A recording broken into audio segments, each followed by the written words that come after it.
Salut les Weeboo. Alors dans la vidéo précédente on a parlé des sélecteurs CSS et on a pris en détail le sélecteur balise. Aujourd'hui on va essayer de voir du coup pour le sélecteur classe. On va commencer par celle de la classe. Donc en fait dans les balises en HTML on a donc les ouvrantes et les fermantes. Dans les balises ouvrantes on peut mettre ce qu'on appelle des propriétés. Donc ici par exemple nous on aura besoin d'une classe. Donc on va mettre la propriété classe. Ensuite, vous voyez, quand je clique automatiquement, j'ai un égal avec une valeur. En fait, quand c'est écrit comme ça, c'est que c'est une valeur. Donc ici, la classe va s'appeler comment? Ici, par exemple, on peut mettre test.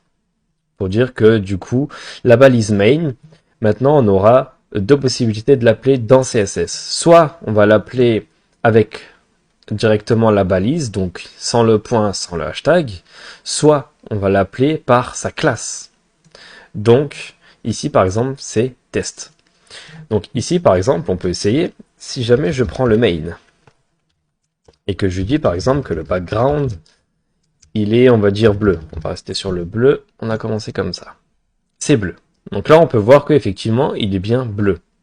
De la même manière, ici, si je l'appelle avec la classe, donc point pour dire que c'est une classe, et test, vous voyez ici, de la même manière, il prend exactement la même chose. Donc ici, en fait, c'est parce que à la base, on a utilisé le sélecteur main, et après, on a utilisé le sélecteur classe.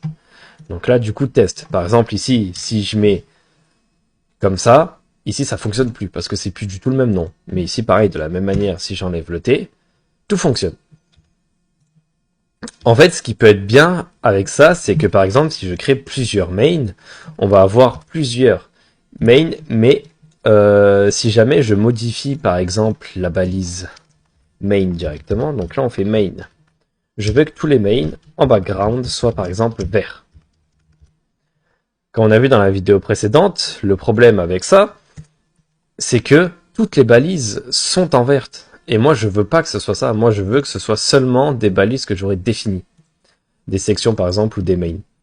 Donc là, par exemple, moi, je veux que la première et la troisième utilisent le même style. Donc, ce que je vais faire, c'est que je vais supprimer la classe sur le deuxième. Donc, on a bien le premier avec la classe test et le troisième avec la classe test. D'accord ?